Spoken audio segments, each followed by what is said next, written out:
Welcome everybody to a Striatech hosted journal club. My name is Thomas Münch and I am one of the founders of Striatech. I welcome you to another of our journal clubs where scientists present their projects and data, highlighting the use and applications of our products. Striatech is a dynamic biotech company from Tübingen in Germany. We specialize in neuroscience testing tools, in particular for vision research. The Striatech founders are all experienced neuroscientists in the field of vision research. Today, we welcome TJ Hollingsworth as our speaker. His talk is entitled Inherited Retinal Dystrophy, Chronic Pro-Inflammatory Signaling Accelerates the Rate of Degeneration. TJ received his PhD in vision science from the University of Alabama at Birmingham in 2013. He did 2 postdocs, one at the University of Oklahoma and one at the University of Tennessee Health Science Center, where he became technical director of the neuroscience imaging facility in 2015. Since 2019, TJ has been an assistant professor at the Department of Ophthalmology at the Hamilton Eye Institute. We are very happy to have you as a speaker today, TJ. Before you start, TJ, let me remind the audience that you will be able to ask questions throughout the event and also give a thumbs up to other questions.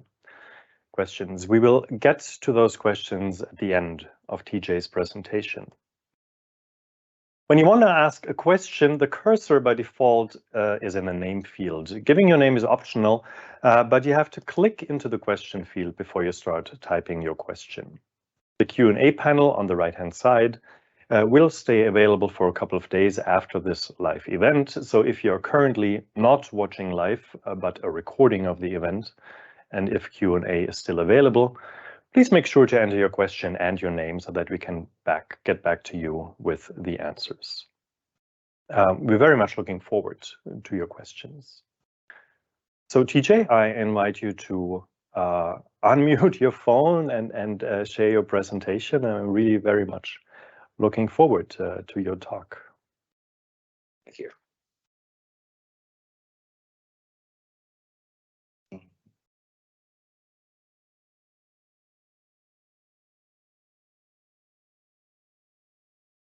All right. Do you see a presenter view or slideshow? No, I see the slides. Okay, awesome. Thank you so much for this opportunity to present the work that we've published with using the OptoDrum OKN machine. Like he said, I'm Dr. Hollingsworth from the Hamilton Eye Institute in Tennessee, and inherited retinal dystrophy, chronic pro-inflammatory signaling accelerates the rate of degeneration. To get started, the only financial disclosure I have is as a consultant for Oculotherapy LLC. It's unrelated. It is a glaucoma medication company, and so this talk is completely unrelated to glaucoma, but that is all. As an outline, we're going to first be talking about the background of inherited retinal dystrophies, of the model that we've used in this, the BXT32 mouse, and all that jazz, everything that has to go with these diseases of the retina. Then we're going to talk about the BXT32 mouse itself and how it degenerates, including phenotypic and functional data. And then we're also going to be then delving into the evidence of inflammation that's present here in the retina and how it accelerates the degenerative phenotype. So to get started, here I work in with the laboratory of Dr. Monica Jablonski, and together she and I work to study multiple retinal degenerative diseases. AMD and glaucoma are 2 of the main ones that we work on in this lab. However, these diseases have a later onset. They are more of a long-term disease progression. AMD typically, is affecting people 50 to 68 years of age and older. And glaucoma, while it can affect people that are younger, typically this is one of those diseases that is affected by age also. Both have genetic components, but neither of them are entirely defined by their genetic components. There are multiple different factors that can affect the rate of degeneration and the onset of these diseases, including smoking, obesity, etc. Here I have a picture of a normal adult fundus photo. So this is just light coming in through the pupil of the eye and a microscopic camera taking a picture of the back of the eye. And you'll see that this has a nice lutein spot, which is a deposit of pigment that occurs underneath the macula. And you can see the vasculature here looks normal. In this adult dry AMD fundus, you can see that there is geographic atrophy here in the macular region of the retina. The macular region is what we use to have the highest visual acuity. So it's quite detrimental to these patients when they lose vision in the central field. In the glaucoma fundus here, you can see that this cup to disc ratio is much larger. This person is already experiencing vision loss due to loss of retinal ganglion cells. But again, these diseases are very long-term and have their more devastating effects later in life. Inherited retinal dystrophies are a different beast unto themselves. These diseases have a much earlier onset. Some of these patients will start going blind as early as childhood and be blind completely by adolescence. Others may not start going blind until they're in their adolescence to 20-year-old age, and then may not be fully blind until they're 50 or 60. It just depends on the disease, the gene associated with it, and the person. And these diseases are highly heterogeneous.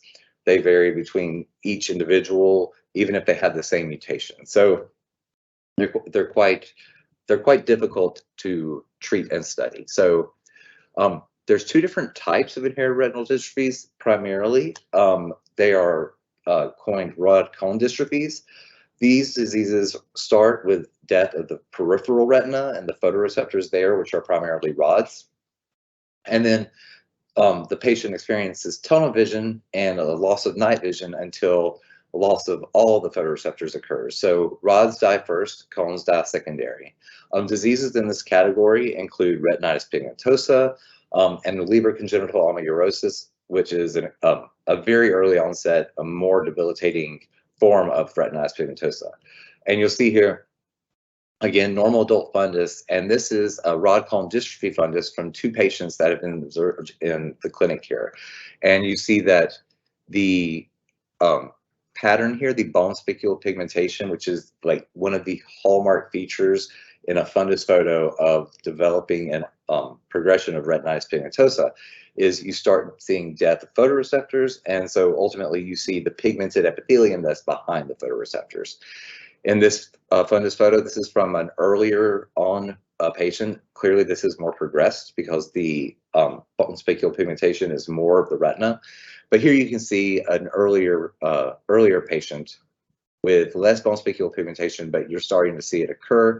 Another phenotype of this disease is a loss of the proper retinal pallor, which you'll notice that in this normal fundus, you have this nice red pink pallor, and in these fundi you have this grayer, less healthy looking pallor. The second type are cone rod dystrophies. These are literally just the opposite of rod cone dystrophies in terms of the cones will die first, which typically results in a loss of the macula, and then afterwards rods will die. So you lose your central vision first and then your periphery. Examples of these, there's Stargardt's disease, which is one of the most common examples. It's primarily caused by point mutations in a gene called ABCA4, which is responsible for recycling leptosis retinal and all-trans retinal from the retina to the retinal pigment epithelium. And so these, like I said, end up with a loss of macula. And so you can see a macular dystrophy here. And another hallmark feature of these is these sort of autofluorescent spots that appear in the outer retina. And these are results of deposits of the retinal chromophore that is bound to the visual pigments in the photoreceptors. And so you start seeing these hyperreflective spots, and then of course vision loss occurs centrally and then moves peripherally. And you can see here this macula is looking less than stellar, and it looks like this has already begun progressing a little farther. All right, so in terms of modeling inherited retinal dystrophies, of course there are tons of animal models out there.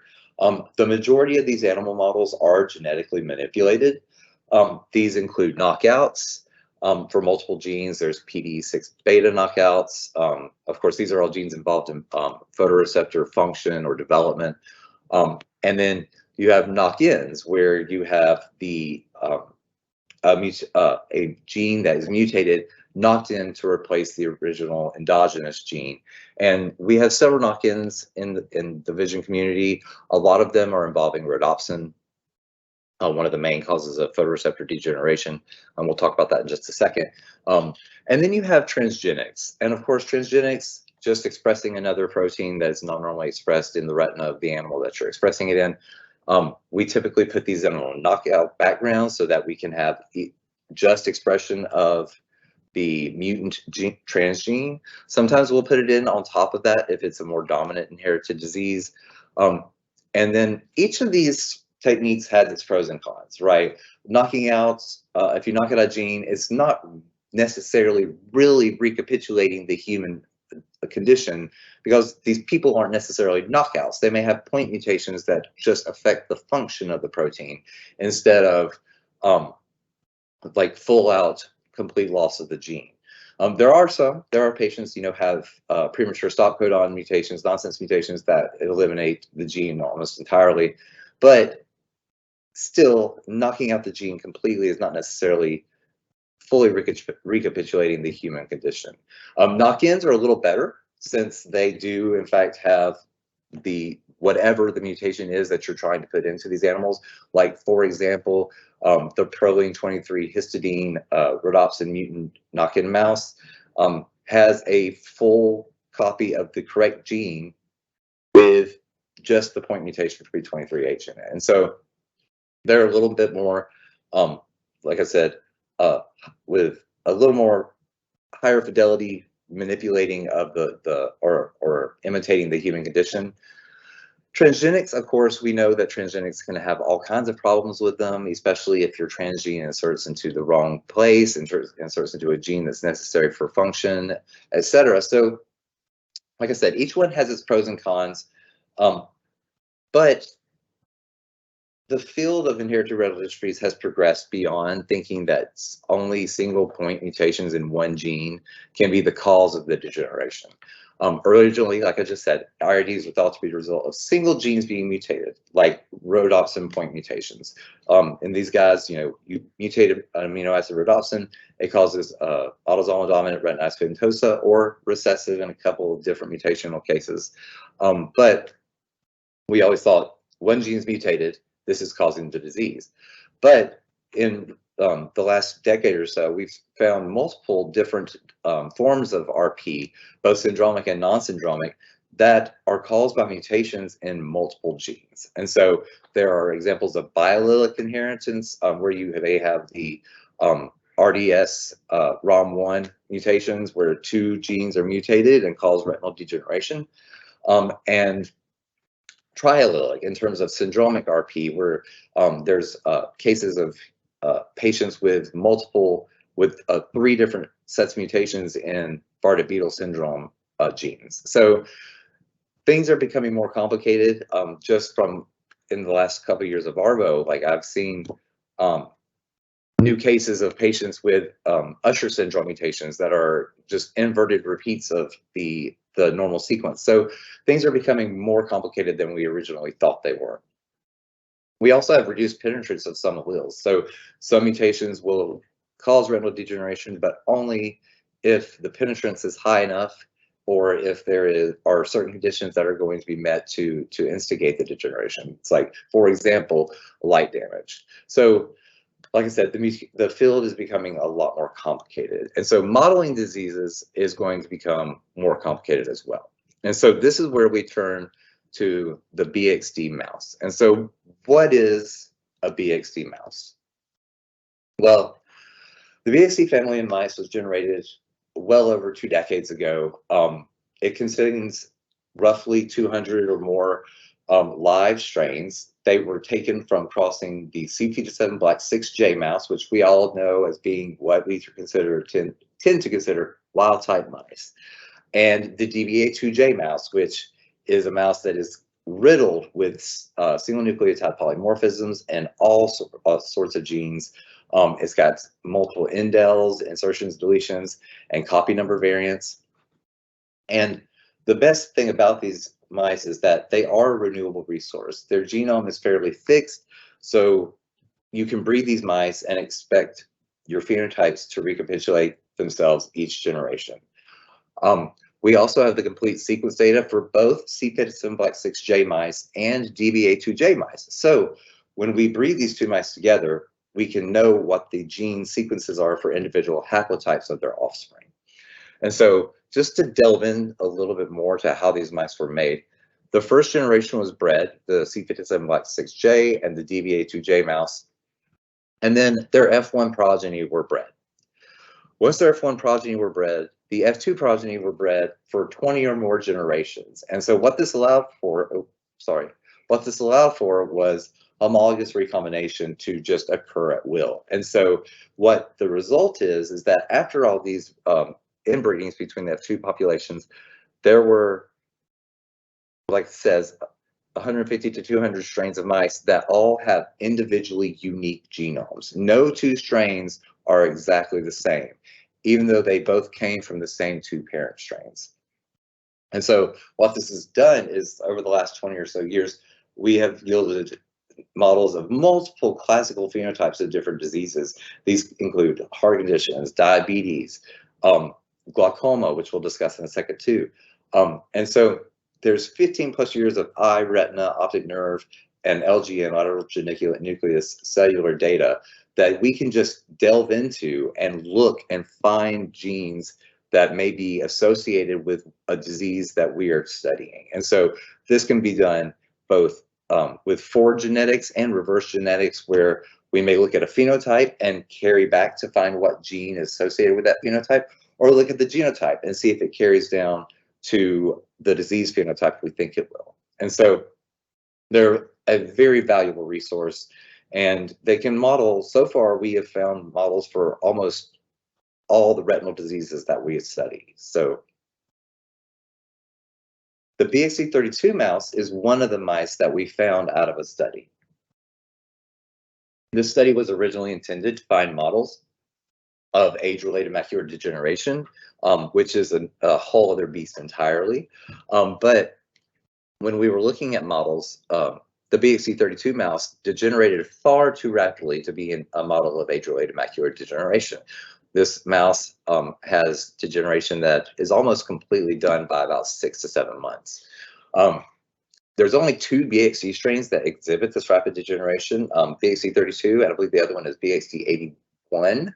I'll have to check to make sure on that, but I'm pretty sure it's BXC81. And what's interesting about these guys is they exhibit an inherited retinal dystrophy phenotype where the photoreceptors die, but they still came from the same 2 original mouse strains. Why does the DBA2J mouse exhibit the same kind of photoreceptor generation? So the combinations of different alleles, SNPs, etc., in these mice is just an amazingly interesting subject. And the fact that you can have so many different models of so many different ocular diseases come from the same family of mice is amazing. And so the BXC32 mouse contains coding, non-synonymous SNPs and insertion deletions in multiple genes that are associated with inherited retinal dystrophies. We looked at over 160 genes from, perusing the literature, etc. And we found that at least 29 of these genes had coding non-synonymous SNPs or insertion deletions. There could be more. There were certain genes that in our analysis, we weren't able to fully compare the DBA2J genotype to the C57BL6 phenotype or genotype, I'm sorry. And so there is a possibility that more genes exist with SNPs. However, mutations in any of these genes that we found are known to cause IRDs. And looking into them, about 10 of these genes hold SNPs that are predicted to be either deleterious or have an unknown consequence on the effect of the protein. So just to show you here, this is the series of genes that we found to have possibly predicted deleterious or unknown coding SNPs in their sequences. And you'll see ABCA4, which I mentioned previously, it has some SNPs that are predicted to be tolerated, but they're low confidence. It also has numerous other SNPs, so there's no telling whether or not these SNPs, when working together with the protein, since they're all present there, whether or not they would synergistically work to affect the protein's function. But recall, ABCA4 is that gene that is heavily associated with Stargardt's disease or the cone-rod dystrophy. Ataxin-7, a gene that's involved in development. I actually have these down here. Sorry, I should have hit enter. So this is showing you the color coding I have here. Vitamin A metabolism is orange. Retinal integrity or development, CRB1, ataxin-7, SEMD11. Both of these are known to be associated with proper retinal development. CRB1 is very well known being associated with retinitis pigmentosa and Leber's congenital amaurosis, where it is associated with the outer limiting membrane's integrity, which is, of course, a quintessential for photoreceptor and Muir cell interaction and function and survival of photoreceptors. You'll also see that we have a couple of phototransduction proteins here with SNPs. CNGB1, which codes the beta subunit of the cyclic nucleotide gated channel of the rod photoreceptors, and guanylate cyclase 2E, which is involved in the shutoff pathway for phototransduction. And then you'll also see that there are genes here associated with photoreceptor outer segment and disc morphogenesis. So FSCN2 is an actin bundling protein found at the base of the outer segment, where it works in conjunction with actin to form the discs at the base. And PROM1, which is a protein that is very associated with the proper formation of discs, their ability to flatten, where it interacts with the REM proteins, RDS or peripherin 2 and ROM1. You also see that there are genes that are associated with connecting cilium morphogenesis or trafficking. Myo7A and USH2A and USH1C are all Usher syndrome associated proteins. With these, you get both retinitis pigmentosa and typically deafness. And then also RP-GRIP1, which is a gene or a protein or gene that codes for a protein that is essential for the proper formation of the connecting cilium and interacts with a protein called RPGR, which is also a very well-known gene associated with with X-linked retinitis pigmentosa and LCA. So first, there's a couple of figures that are going to be in this that aren't in the manuscript that this publication is based on. But to start with, we did functional and anatomical analysis of the BXD32 retina. And to do this, first, we did ERGs. We showed that here BXD32 mice lose their visual function from as early as P14. Eyes of these mice tend to open around P8 to P10. You'll see that the A wave amplitude, which measures the photoreceptor function, when compared with B6 in black, BXD32 here in white is obviously dramatically reduced compared to the A waves of the normal wild type mice. So already we see that their photoreceptors aren't functioning well.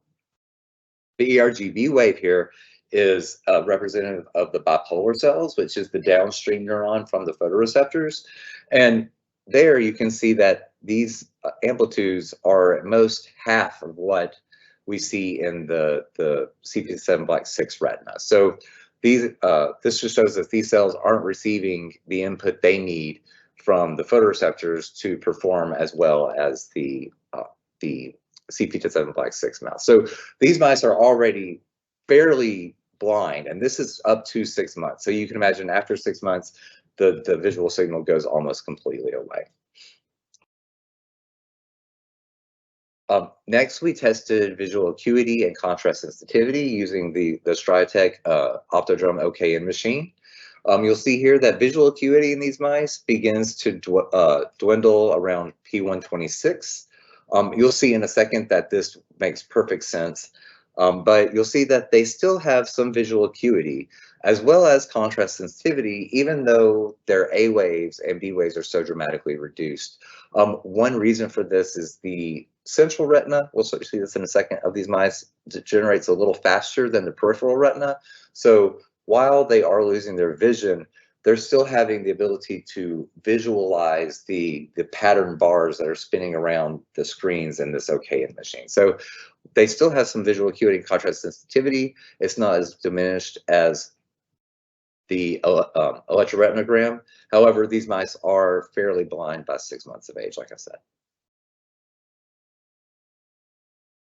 Next, we wanted to look at whether or not the fundus photos and the vasculature of these animals resembled that which we see in humans with and other mouse models of inherited retinal dystrophies. And so you'll see here, I apologize for having the green vessels. These images were taken at the same time that the fluorescein angiography was being taken. So you'll see that the vessels in a lot of these are still green from the angiography images. However, if you look over here, you'll see that this goes from P63.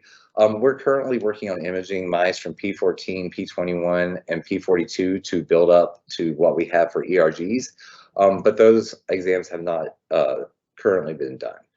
But from P63, you'll see that compared to wild type, the power of this retina is already starting to lose some of the nice bluish shade here that you see in wild type retina. And as we progress through P105, you're starting to see that hallmark loss of the photoreceptors and the pigment showing through the back of the eye. In terms of fluorescein angiography, which we use to look at the vessels in the retina, you'll see that wild type has this nice branched normal retinal vasculature, numerous veins and arteries coming out from the optic nerve. And you can see the venous plexus that are present superior in this deep and superior layers here. Then, if you look at the BHC32 mouse, automatically you can see that the vessels are starting to become a little thinner. By P105, you're already starting to see some of these vessels be obliterated, and just so parts of the retina are already losing their vasculature. When we look at the older ages, P126, P147, P168, you can clearly see the difference between BXC32 and wild type here, with tons of pigment already showing through from the back of the eye through the photoreceptor layers. And in terms of the vasculature, by P168, the vessels are so attenuated that the hypoxic conditions are probably already starting to set in these retinas. So already these mice exhibit phenotypes that are very similar to other inherited retinal dystrophy mice, as well as the human phenotype. Best part about these guys, though, is remember, they don't have any genetic manipulation done to them. They're just a spontaneous model. So we can just go order these mice from the JACs. No one knocked anything into them. No one knocked anything out. No one made a transgene. They are just models of a disease. So next, we've looked at the thinning of the retina from a side view using optical coherence tomography. And you'll see that in comparison to wild type, at P63, the retina is already thinner. Again, we are going back to the earlier ages, P14, P21, P42, just to build up to this. But already P63, 9 months of age, you already can clearly see the retina is thinning. The photoreceptor outer nuclear layer here, represented by the orange bars, is already thinner. And as you progress through the ages, that bar just gets smaller and smaller to the point where essentially all of the photoreceptors are lost, especially towards the central retina. You have, like I said, some rod photoreceptors mainly still existing in the periphery, but for the majority, most of the photoreceptors are gone at this point. So next, we wanted to actually measure the levels of degeneration that we observed in these animals. Again, we are filling in ages P14, P21, P42. And I have data to show that of P21, where you can see that at P21, the retinas look almost essentially the same, P14 as well. But at P63, you can clearly see here in triangles are BXC32, in the circles here are wild type, C57 by 6. You can see that This is a normal, what we call spidergram, which shows the outer nuclear layer thickness in microns on the y-axis, and on the x-axis is distance from the optic nerve head.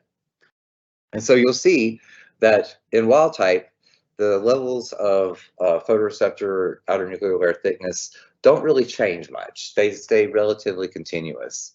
However, here at P63 in the purple and P84 in the blue, you can see that these levels are already half, at roughly half anyway, of what we see in the C57 by 6J wild type mouse. And what is striking here is that at P105, we see this marked loss in central retinal thickness of the photoreceptor cells. And at that point, when you move to P126, P147, and P168, you can see that the superior retina is heavily degenerated and that the inferior retina is also heavily degenerated. However, the thickness is a little better compared to the superior retina. So we observed from this that the BXD32 retina appears to degenerate more centrally to peripherally and more superior to inferior. And of course, these are just two of the representative images that we use to quantify the outer nuclear thickness from the optic nerve head. All right, so next, we wanted to look at whether or not these retinas exhibit all of the classical cellular and molecular hallmarks of inherited retinal dystrophies that we observed in other models as well as in humans.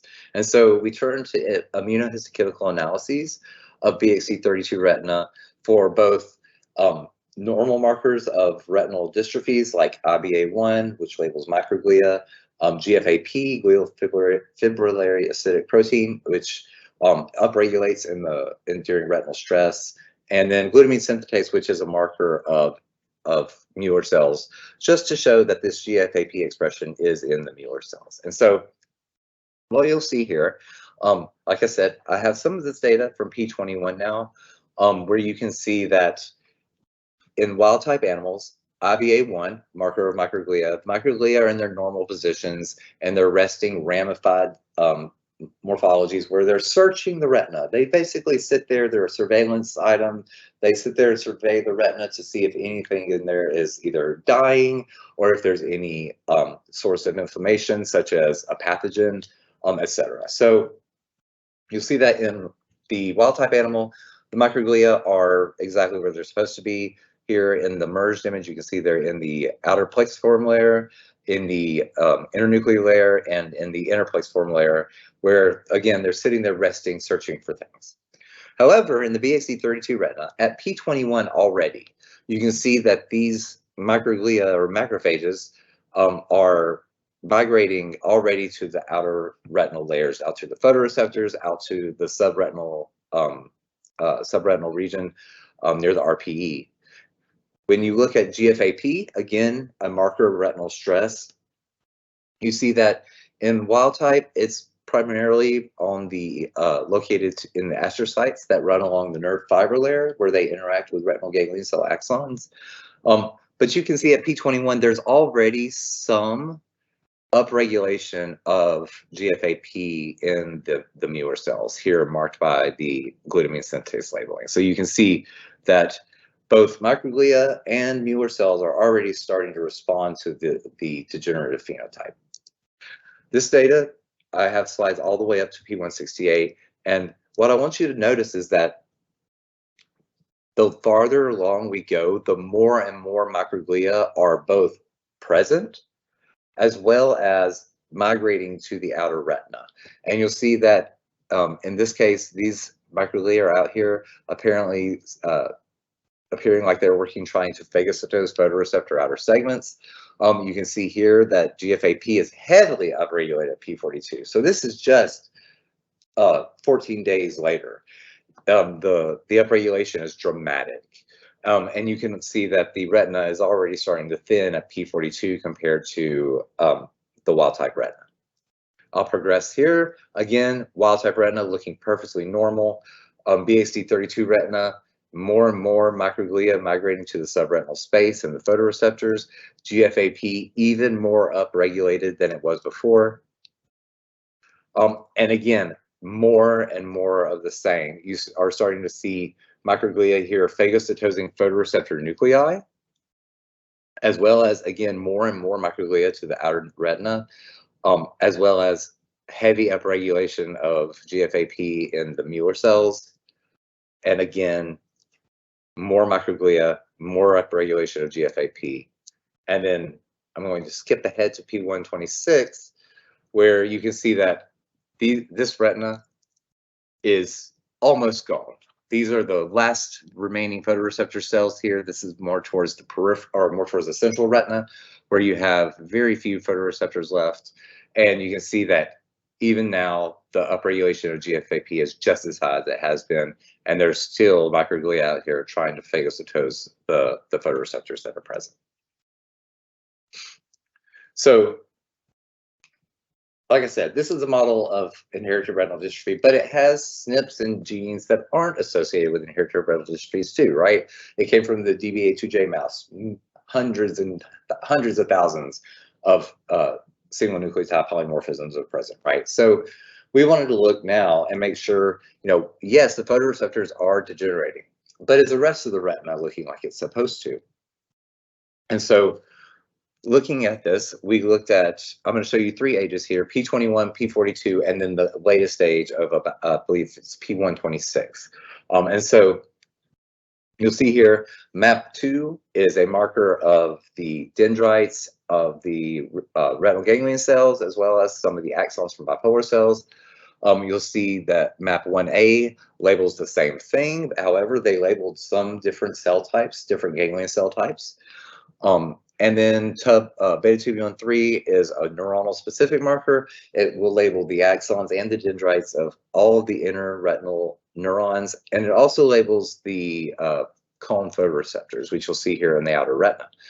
But what you can observe here is that P21, these inner retinas look almost essentially the same. So P21 inner retina looks normal. Cones even look nice at this age.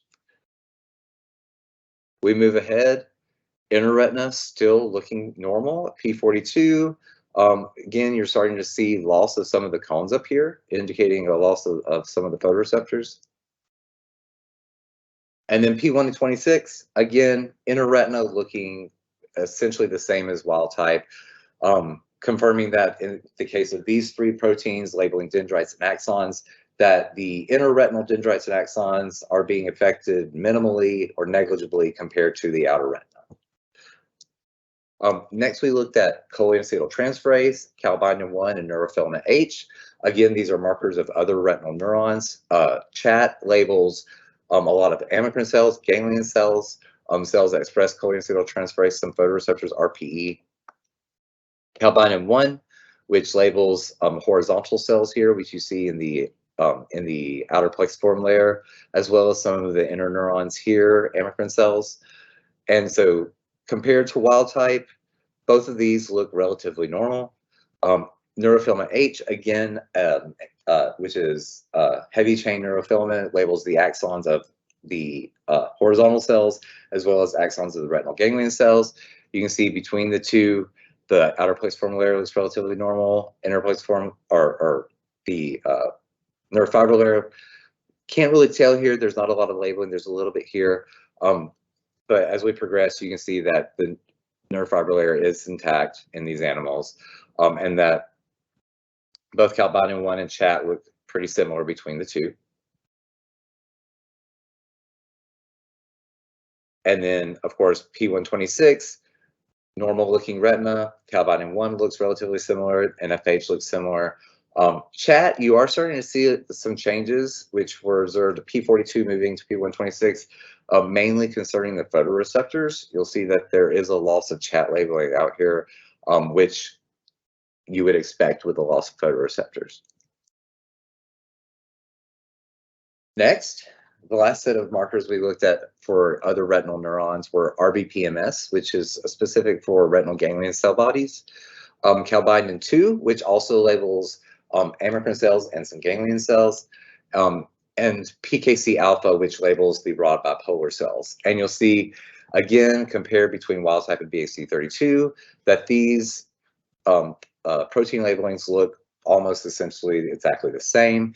There's a little bit of variance between calbindin 2 labeling here in the sublamina of the inner placeform layer, but you can clearly see that it is still labeling the sublamina similarly to the wild type. P42, same thing. We're seeing nice retinal ganglion cell labeling here.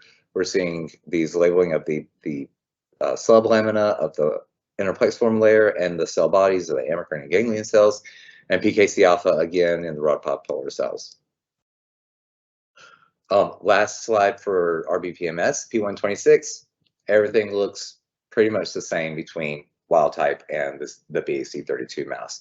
So this told us that even though the photoreceptors are dying, the rest of the retina is remaining pretty much intact, very similar to what we see in both inherited retinal dystrophy patients as well as other animal models of this. There's some retinal remodeling that occurs. This has been observed in pretty much all retinal dystrophy models, where the inner retina sort of works to accommodate the loss of the photoreceptors. And so that is a very obvious explanation for any of the changes that we might see in cell localization, et cetera, in the inner retinal labeling. Now, to the meat of this paper that was published, how does inflammation affect the BXC32 retina? Well, we looked at multiple markers for inflammation. Some of the classical ones, NF-kappa B, P65, NLRP3, the cytokine TNF-alpha, members of the JAK-STAT pathway, etc. And what we noticed was that these retinas are highly inflamed. This was also observed in a previous study with my graduate mentor, Dr. Alicia Gross, where we saw in the Q344 TERD knock-in rhodopsin mouse that there was also an upregulation of all of these inflammatory components. So in the BXC32 mouse here, this is P21. NLRP3 is in green, NF-kappa B, P65 in red, and TNF-alpha in blue. And what you'll observe is that between the two, at P21, there's not a dramatic difference. There is what appears to be an upregulation of the NLRP3 inflammasome. However, NF-kappa B, P65 is not dramatically different in BXC32 at this age, and neither is TNF-alpha. As we progress in age, though, you'll notice that both NF-kappa B, P65, TNF-alpha, and NLRP3 all become dramatically upregulated in comparison to wild type. And just moving along in P63, again, you're starting to see even more focal activation of the NF-kappa B, the NLRP3 inflammasome, and upregulation of NF-kappa B, P65, excuse me, as well as TNF-alpha. We can progress through these ages, but all you're going to observe is that it's each age, all of these cytokines and pathway proteins are upregulated in BXC32 compared to wild type. And this increases with age, which you'll see here, P105, at that point where we saw the dramatic drop off of photoreceptor numbers. You see that this is one of the ages where we see one of the biggest increases in both, or in NF-kappa B, NLRP3, and TNF-alpha. So this strongly suggests that the upregulation of inflammation is a likely contributor to the massive drop-off of photoreceptor cells that occurs at that age. We'll go ahead and keep progressing, but again, all you're going to keep seeing is these markers for inflammation being upregulated in the BXC32 mouse compared to the wild type. Next, we looked at, I said, the JAK-STAT pathway, a very common known pathway in autoinflammatory diseases, including rheumatoid arthritis, plaque psoriasis, etc. You'll see that in the retina at P21, wild type has what you see here in red, activation of STAT3. So in the process of the JAK-STAT pathway, the JAK kinase, tyrosine kinase receptor interacts with any number of cytokines. It can be interleukin-6, which is often pro-inflammatory. It can interact with leukemia inhibitory factor, which is a cytokine growth factor that's involved with cell proliferation. And you'll see that STAT3 levels in wild-type animals at this age are relatively low. And there is a relatively small amount of STAT3 phosphorylation at tyrosine 705. Tyrosine 705 is the primary phosphorylation site on STAT3, which induces its dimerization and its transport into the nucleus to act as a transcription factor. You'll see here at P21 and BXC32 that there is already dramatic upregulation of STAT3 expression, as well as its phosphorylation of tyrosine 705. What is in blue here is SOX3. SOX3 is suppressor of cytokine signaling 3. It is the specific protein that is antagonistic to the JAK-STAT pathway involving STAT3. And so what you expect is that with more JAK-STAT tyrosine 705 phosphorylation of STAT3, you would see an increase in SOX3 to correlate to shutting that pathway down. You don't want these pathways being overactive. Obviously, that leads to this chronic inflammation that occurs in these patients with these other diseases. So you obviously do not want high levels of pro-inflammatory signaling in the retina. When we move to P42, you can see that there's still dramatic upregulation of both STAT3 expression and tyrosine 705 phosphorylation. But you can see that at this age, this is pretty much completely dropped off in the wild-type animals. You also see that compared to wild-type animals, SOX3 is dramatically upregulated as well, which we would expect to see. But you would expect that upregulation of this SOX3 would lower the levels of tyrosine 705 phosphorylation, since that's its purpose. However, what you'll observe is that as we progress through the ages, even though there is this upregulation observable here of SOX3, the STAT3 phosphorylation never goes away. It is still progressively expanding. You'll see that as we progress through the ages, it doesn't just affect Muir cells, which you can see here. I'll go back a couple of slides. You can see that a lot of this activation here is in Muir cells. But as we progress, P84, once we get to P105, remember, that is the age where there's that dramatic drop-off of photoreceptors towards the central retina. You see that we've now got JAK-STAT activation in the retinal ganglion cells as well. And as we progress, you can see that it's the tyrosine 705 is persistently being phosphorylated. And so this inflammatory signaling is never going away, even though the suppressor of the signaling pathway is being upregulated. Then, of course, P168, almost every cell in the retina here is being affected by JAK-STAT activation. Next, we wanted to look at another phosphorylation site in the STAT3 protein. So serine 727 is involved in multiple different processes. Numerous papers have spoken on its function in cancers, in autoinflammatory diseases. But one of its functions is when serine 727 is phosphorylated, it will promote the dephosphorylation of Y705. So it's another form of inhibiting the STAT3 protein. What you'll see here at P21 is that in P21, there is serine 727 phosphorylation. And what's interesting is that in the case of STAT3, when it is phosphorylated at Y705, it moves to the nucleus.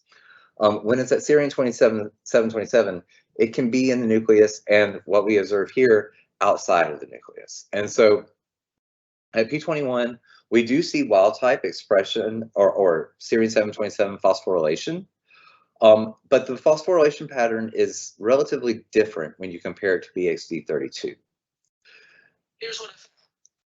What's interesting is that as you progress into the ages, that serine 727 phosphorylation essentially goes away in wild type. So we're delving into what that early on phosphorylation status is representative of.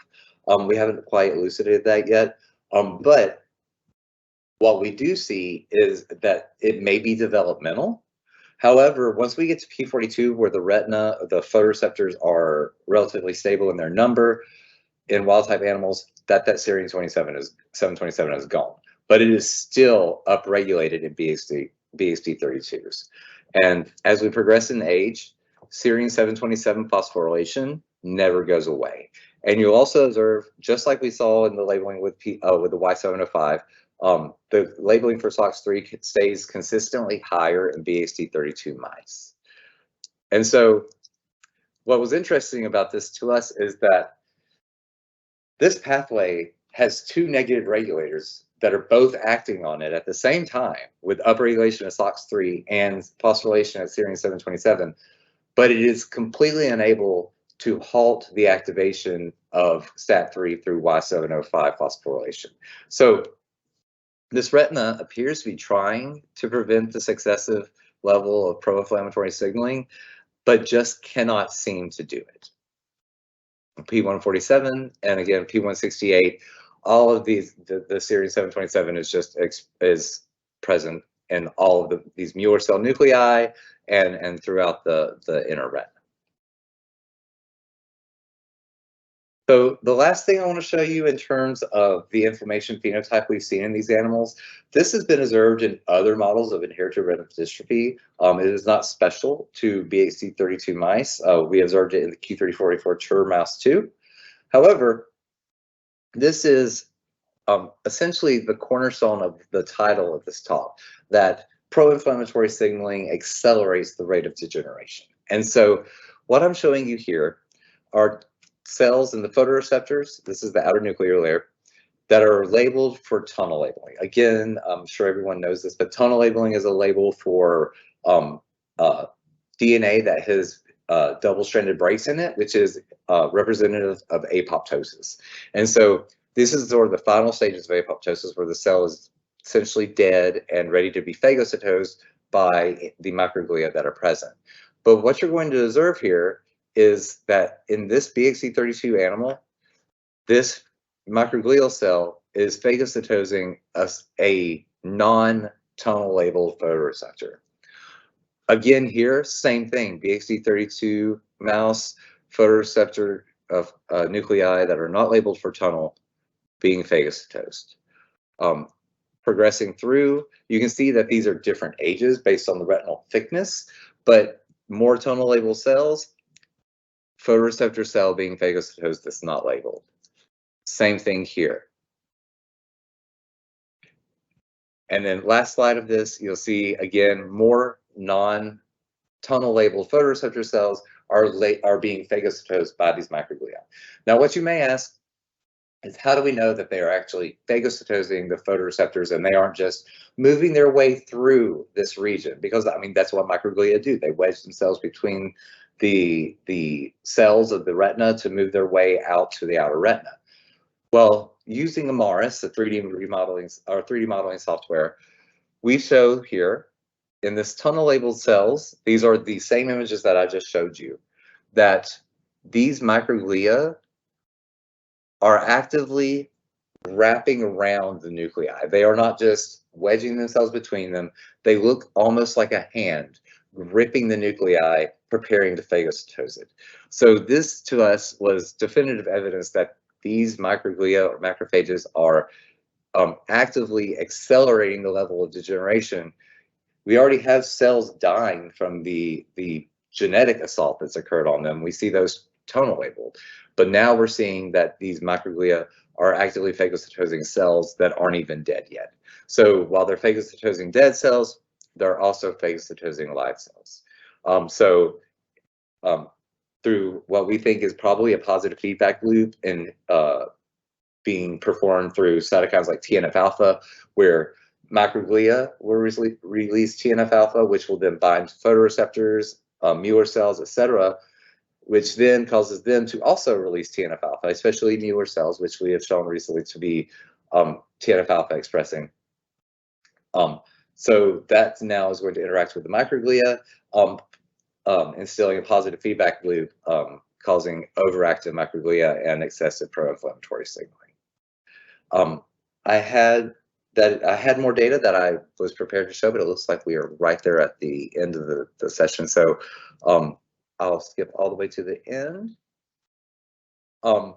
In summary, we've shown that BHD32 mouse retinas degenerate superior to inferior, centrally to peripherally, and that about greater than 90% of the photoreceptors are lost by 6 months of age, with primarily rods in the peripheral retina being present. The phenotype is polygenic, likely involving multiple non-synonymous SNPs and photoreceptor genes. I didn't get to show you that data today, but I will be presenting at ARVO at a poster format. So if you're at ARVO, please come see me. I'd love to show this data to you. And then that inflammation, specifically activation of NF-kappa B, the NLRP3 inflammasome, and the JAK-STAT pathway, specifically STAT3, also secretion of TNF-alpha likely progressed this phenotype of degeneration, and that this is likely positive through feedback loops involving microglia or macrophages. And so with that, I'd like to acknowledge all the Jablonski lab members, Dr. Jablonski herself, fantastic woman, Shang-Di Wang, who does our animal experiments, Raven Simpson also does our experiments for animals, William White, Bahar Meshkat, a research technician and a graduate student in our lab who do a lot of our molecular work and immunohistochemistry, and then also Dr. Mustafa and Dr. Maria and Sarah Maria, all of which work in our formulations area, as well as former student Philip Gatas, and then current people, Aman Kumar, Minjay Kim, Sophie Pillington, and Emily Kim. Lastly, I'd like to also thank our collaborators, Adnan Swaroop, David Ashbrook, Rob Williams, Partha Ray, and then also the funding sources that funded a lot of this work: Research to Prevent Blindness, International Retina Research Foundation, a nice Simpar Eye Foundation grant I received, and the National Institutes of Health National Eye Institute. And with that, I will take any questions. Thank you for your attention. Thank you so much, TJ, for this nice presentation. Can you hear me? Yeah, I can hear you now. Yeah, thanks a lot for the presentation. We are almost to the end of the time, so let's move quickly through the Q&A. So let's start with your gene list that you showed at the beginning. One question was if, let's see, is the polygenic gene list exhaustive, or there possibly other ones? And specifically, I'm interested in SNPs in genes required for peroxisome assembly that might contribute to IRDs. So let me try to go back. So the no, this is not exhaustive. I briefly mentioned it previously that while these are here, that not all of the sequences for the proteins that we were looking at were present in the ensemble database for, or in the NCBI database for the DBA2J mouse. So it is possible that other genes are being affected. In terms of peroxisomes, nothing that we've looked at currently has anything to do with peroxisome assembly. There are SNPs in HGS NAT or HGS NAT that is associated with lysosomal deficiency, but none of those were predicted to be deleterious, so I didn't include it in this. All right, another question about the flash intensity for ERGs. What was used there? So you'll see that in the ERGs, we only have one intensity shown here. We've done multiple intensities across the board, but this is a sort of mesopic level at about 10 candelas times second per meter squared. All right, another question, the macrophages that you showed in your labeling, are these purely microglia, or do you think that there's infiltration from blood-borne macrophages? That's a great question. So we aren't sure. So it is extremely difficult currently. It's not impossible. There are ways, some labs have started figuring out how to do this, but because IBA1 and a lot of this markers that are expressed on macrophages are also expressed on microglia, being they're the same cell type, it's just microglia are the resident macrophages of the retina. It's essentially impossible to distinguish between them. It has been shown that macrophages do, in fact, migrate from the inner retina to the outer retina by diapedesis from the blood vessels into the retina. However, currently, we are not able to tell whether or not these are bloodborne or just microglia. Mm-hmm. All right.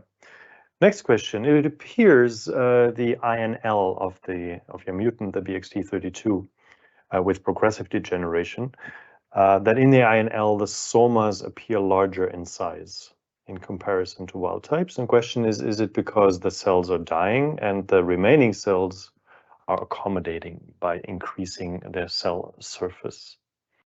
So that's a great question too. It's more likely, yes, because they're dying. It has been shown previously through work done by Ted Winslow, I believe, that during apoptosis of photoreceptors, the nuclei themselves swell and enlarge. And because these photoreceptors are dying, it is entirely likely that it is due to the degeneration that these photoreceptor nuclei are a little larger. Then there was a technical question. In your immunos, how do you control for exposure so that you can properly draw conclusions about expression increases? So we look at first, we do multiple negative controls, slides that are labeled with no primary antibody, with just secondary to account for any non-specific binding to the tissue section.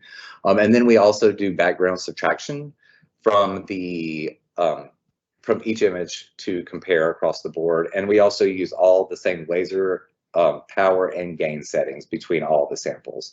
That is roughly the best we can do in terms of controlling for that, but we do follow those 3 specific steps to do that. Next question. Have you considered giving anti-inflammatories at the late stage or at P21 in order to prevent the inflammation to increase? For example, giving the mice retinision. So that's a great question too. We have, in fact, we have a study going on now where we are working on trying to inhibit expression and secretion of different specific pro-inflammatory cytokines that we're looking at. So yes, we are actively doing that. Mm-hmm. All right. Any results from that yet? Not yet. The first drug that we tried has not shown any promising results, but part of it is because we, as a group, like to work on topical formulations because while subretinal injections are great, especially for, they work for the older individuals who may have AMD and receiving anti-VEGF treatments, the idea for a child of sticking a needle into their eye is going to scare them to death. And so because these are diseases that affect children, they're congenital, we'd like to be able to have a form of application that doesn't require injecting anything into the eye. And so the first drug that we looked at was able to cross the cornea in a standard formulation. However, our results showed that it didn't have any effect on the retina and that it isn't really reaching the retina enough, partially because it's extremely hydrophobic, and so delivering it in an aqueous method is just really, really difficult to do. It has to be dissolved in DMSO, which is already not going to be something that the cornea finds to be agreeable with. But yes, we are actively working on that. Now we're working towards trying to work with more water-soluble drugs, specifically biologicals. Mm-hmm. Last question. Why do you think the degeneration goes superior to inferior? That's a good question. We don't know. It's possible that the effect of it is, for anybody who doesn't know this, because it looks like cone photoreceptors are dying prior to most of the rod photoreceptors. Like I said, the periphery is more intact than central retina at this point. And cone photoreceptors in the mouse retina are distributed in a very specific way. The middle wavelength or green cone opsin or opsin cone is localized to the entire retina, superior and inferior. However, the short wavelength opsin cone is located essentially primarily in the inferior retina only. So one hypothesis we have is that perhaps these mutations are affecting medium wavelength cone photoreceptors more so than short wavelength, and so that the short wavelength cones are possibly dying less quickly than the medium wavelength, and so the inferior retina being more intact than superior. That's just a hypothesis right now. We're doing actively cone labeling of both types to look and see if there is a level of degeneration that is varied amongst the two types. Okay, there's actually another question coming in.